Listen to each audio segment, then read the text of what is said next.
राधे राधे भक्तों, जय श्री कृष्ण। आज की वीडियो में हम बात करेंगे शनिदेव की पूजा विधि और व्रत कथा के बारे में। सर्वप्रथम शरीर की शुद्धि हेतु अंजलि में जल लेकर ऐसा कहें, हे अंजलि जल आप गंगा जल बन जाए और मेरे तन को पवित्र करें, और फिर उसे अपने ऊपर छिड़क लें। इसके बाद गणेश जी का सुमिरन करें और उन्हें प्रणाम करें। इसके बाद दाहिनी हथेली में पान, सुपारी, अक्षत, तिल, गंगा जल, द्रव्य, फूल और बिल्व पत्थर, चंदन लेकर इस प्रकार उच्चारण करे, हे शनिदेव मैं कलयुग वासी हूँ, पृथ्वी लोक में मेरा वास है, मेरा अमुक नगर है, अमुक मास है, अमुक पक्ष है और अमुक तिथि और अमुक नक्षत्र है।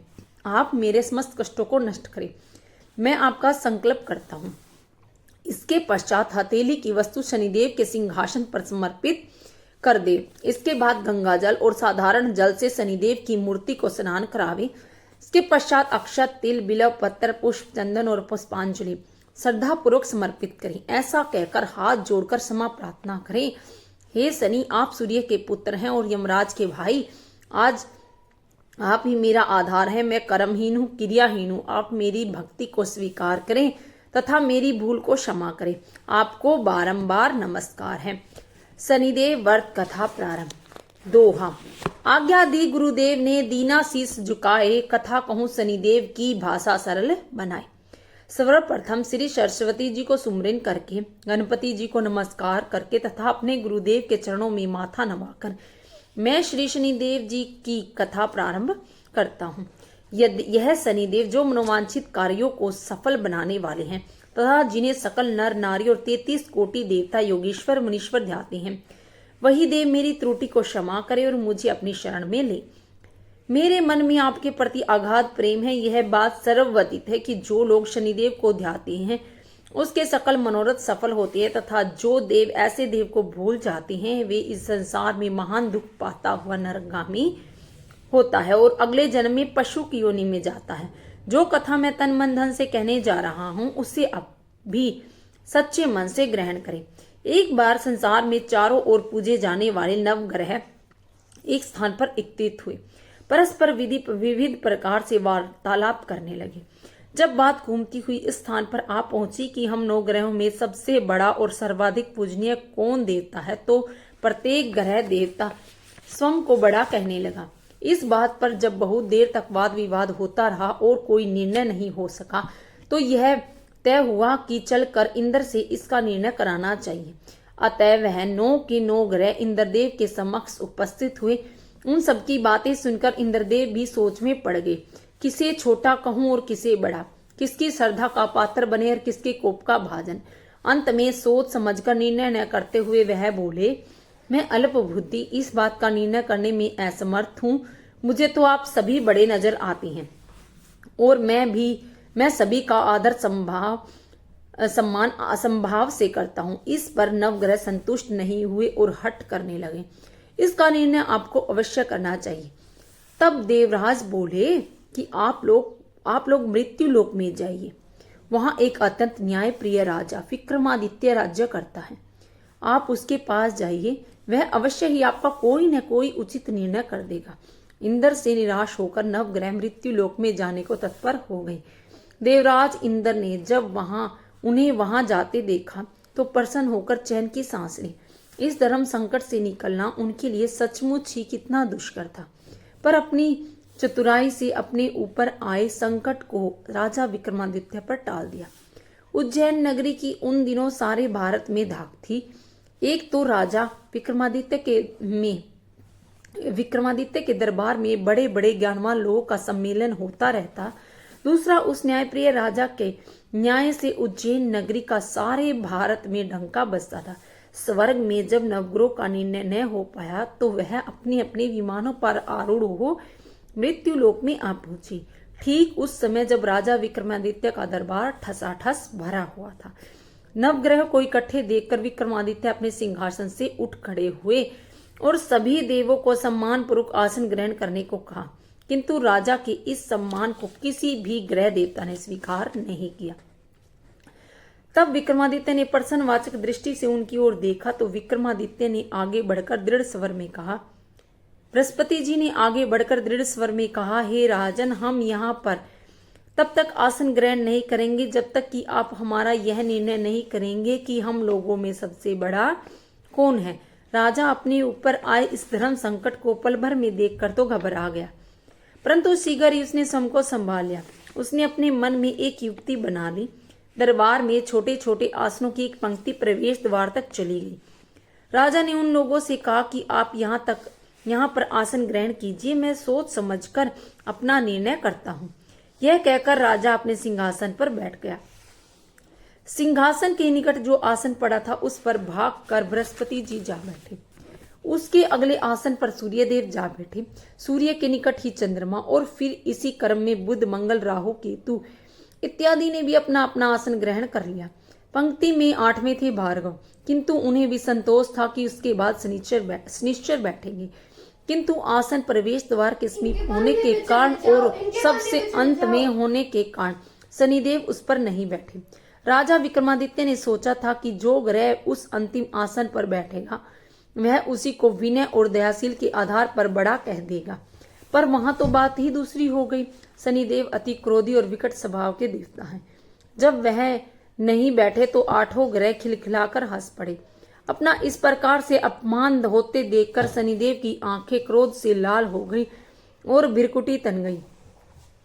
क्रोध से कांपते हुए बोले, राजन, मुझसे वैर लेके तुमने अच्छा नहीं किया। क्या समझकर तुमने मुझे इस प्रकार से अपमानित करना चाहा और क्यों मुझे तले बिठाना चाहा?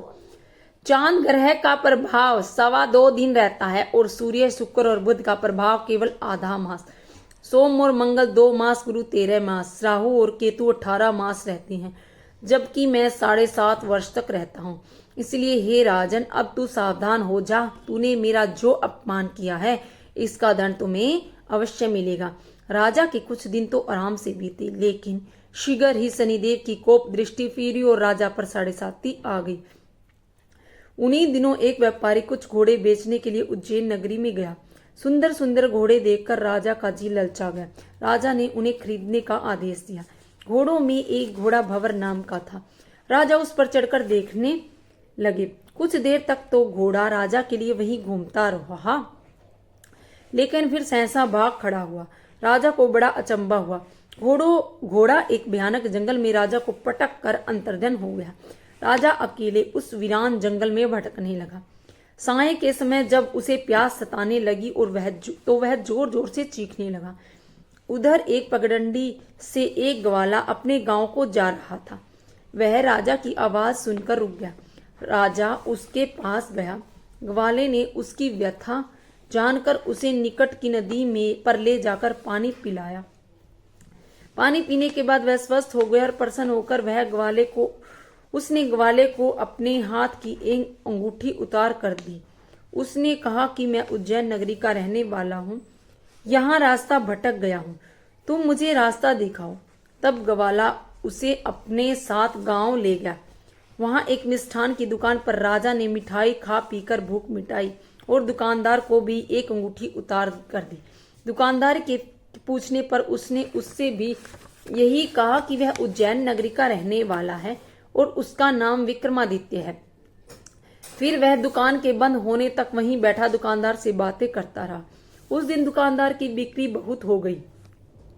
उसने सोचा कि यह भाग्यवान पुरुष है जो इसके आने से आज इतनी बिक्री हुई है। इसीलिए रात होने पर वह उससे बोला कि वह उसके साथ उसके घर चले और उसके साथ ही भोजन भी करे। राजा मान गया। जब वह दोनों घर पर पहुंचे तो दुकानदार की पत्नी ने उसका बड़ा स्वागत सत्कार किया और अतिथि के लिए विशेष रूप से भोजन तैयार किया। भोजन करते समय एक अद्भुत घटना घटी। जहां राजा भोजन कर रहा था वहीं सामने की दीवार पर सोने का एक सतलड़ा हार टंगा हुआ था। उसके पीछे एक चित्र था। सहसा ही वह हार वहां से अदृश्य हो गया। दुकानदार के यहाँ एक बांदी थी। उसने जाकर घर की मालकिन से कहा कि वहां खूंटी पर हार नहीं है। जब बात दुकानदार तक पहुंची तो उसने राजा से पूछा। राजा बोला, मुझे तो मालूम नहीं, तुम्हारे और मेरे अतिरिक्त तो यहाँ कोई था ही नहीं। सच सच बताओ, हार कहाँ है? मुझे मालूम नहीं। फिर राजा बोला, मेरे पास हार नहीं है। जब कोई निर्णय नहीं हो सका तो दुकानदार राजा को उस नगर के राजा के पास ले गया। उस नगर के राजा ने जब विक्रमादित्य की भोली भाली सूरत देखी तो बोला, यह व्यक्ति कभी चोरी नहीं कर सकता। और यह कहकर उसने विक्रमादित्य को छोड़ दिया। विक्रमादित्य जब उस नगर में यूं ही इधर उधर घूम रहा था, तब उस नगर में के एक तेली ने उससे कहा कि वह उसके यहाँ काम कर ले तो वह उसे रहने का स्थान और खाने की सामग्री भी देगा। राजा मान गया और तेली उसे अपने घर ले आया। वहां सारा दिन राजा धानी पर बैठा अपने उसके बैलों को हाँकता रहता और तेली बाजार में तेल बेचाता। जब वर्षा ऋतु आई और मूसलाधार वर्षा होने लगी, तब धानी पर बैठे हुए विक्रमादित्य ने मौज में आकर ऊंचे ऊंचे स्वर में राग अल्पना आरंभ कर दिया। निकट ही उस नगर के राजा का राजमहल था। वहां खिड़की में बैठी राजकुमारी ने जब राजा का मधुर स्वर में गीत सुना तो अपना दिल हार बैठी। उसने बांदी को पता करने के लिए भेजा। बांदी वहां राजा को गाते हुए देखकर लौटी तो राजकुमारी से बोली कि वहां पर तो कोई अति सुकुमार नवयुवक बैठा मस्ती में आंखें बंद किए हुए गा रहा है। राजकुमारी ने सुना तो वह उसने अन्न जल का त्याग कर दिया। तब रात तक जब उसने कुछ नहीं खाया तो रानी ने आकर उसे समझाया, पर वह बोली कि वह तो उस गाने वाले से ही शादी करेगी। रानी ने जाकर राजा से कहा कि राजकुमारी एक तेली पर मोहित हो गई है और उससे ब्याह रचाना चाहती है। राजा ने सुना तो उसे बहुत क्रोध आया और उसने तेली के घर से विक्रमादित्य को बुलाया और उसके हाथ कटवा कर जंगल में फिकवा दिए। यह बात जब राजकुमारी को पता चली तो वह और भी अपनी बात पर दृढ़ हो गई। बोली, मैंने तो अब उसी को वर लिया है, मैं वह चाहे कैसा भी हो उसी से विवाह करूंगी। बेटी की हट देखकर लाचार हो राजा ने दोबारा विक्रमादित्य को नगर में बुलाया और उससे राजकुमारी का मामूली ढंग से पाणी ग्रह कराया और एक साधारण से मकान में दोनों को बसा दिया। दोनों वहीं रहने लगे। एक दिन जब विक्रमादित्य सोया हुआ था तो स्वप्न में उसे शनिदेव नजर आए। विक्रमादित्य ने उसके सामने नमस्कार किया और क्षमा याचना की। शनिदेव ने उसे आशीर्वाद दिया और बोले, अब तुम्हारी 7.5 यानी 7 वर्ष खत्म हो गए हैं। राजा बोला, मुझसे जो गलती हुई उसके लिए मुझे क्षमा कर दीजिए।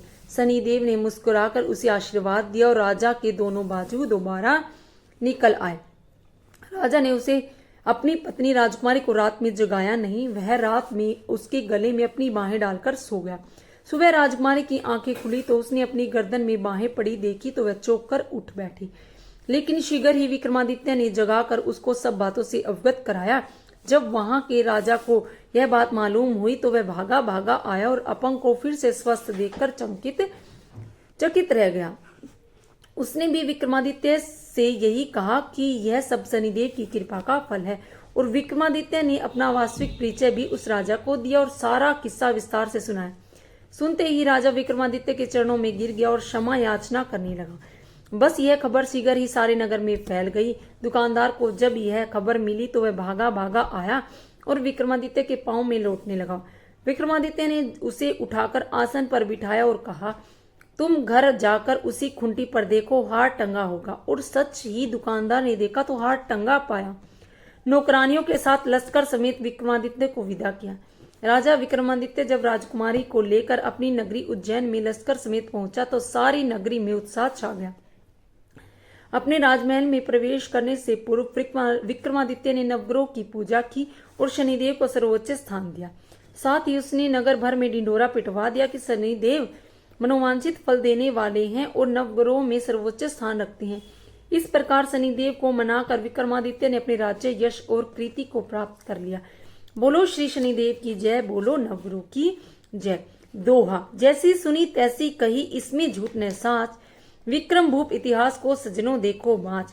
सुने सुनावे शनि कथा, गावे जो चितलाए। सत्य वचन है संत का, बाको संकट जाए। 7.5 हटाने की प्रार्थना। 7.5 शक्ति के मालिक विनती ये मंजूर करो। अशुभ दृष्टि अब हे शनिदेवा मेरे तन से दूर करो। कंपित कर दी काया मेरी अशुभ 7.5 रानी ने, जीवन को अंधेर किया है तेरी शक्ति भवानी ने। सभी ग्रहों को की अशुभ शक्ति को हे शनिदेवा चूर करो। 7.5 शक्ति के मालिक विनती ये मंजूर करो। विपत्तियां जो बैठी मुझ पे में उनको दूर भगाओ तुम। निर्धनता मेरे घर पे विराजे अपने संग ले जाओ तुम। महसे लक्ष्मी मेरे ग्रह में शुभता से भरपूर करो। 7.5 शक्ति के मालिक विनती ये मंजूर करो। डेडिया और 7.5 देवा दोनों तेरी दासी हैं। तेरी आज्ञा से चलती दुख सुख की ये साथी हैं।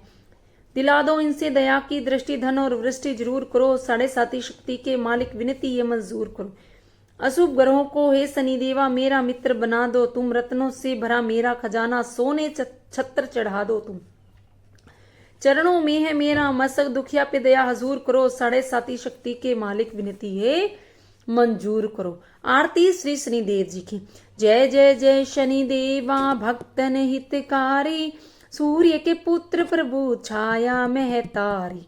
जय जय श्री शनिदेवा भक्तन हितकारी, श्याम अंकर वक्र दृष्टि चतुर्भुजाधारी, नीलांबर धारनाथ गज की असवारी। जय जय श्री शनिदेवा भक्तन हितकारी, क्रिकट क्रीट मुकुट शीशत रजत दीपत है लीलारी, मुक्तन की माला गले सुशोभित बलिहारी। जय जय श्री शनिदेवा भक्तन हितकारी, मोदक मिष्ठान पान चढ़त है सुपारी, लोहा तिल तेल उड़द मीशी अति प्यारी। जय जय श्री शनिदेवा भक्तन हितकारी, देव दनुज ऋषि मुनि सुरत नर नारी, विश्वनाथ धरत ध्यान शरण है तुम्हारी। जय जय श्री शनिदेवा भक्तन हितकारी। बोलो श्री शनिदेव की जय, नव ग्रहों की जय। राधे राधे भक्तों, जय श्री कृष्ण, हर हर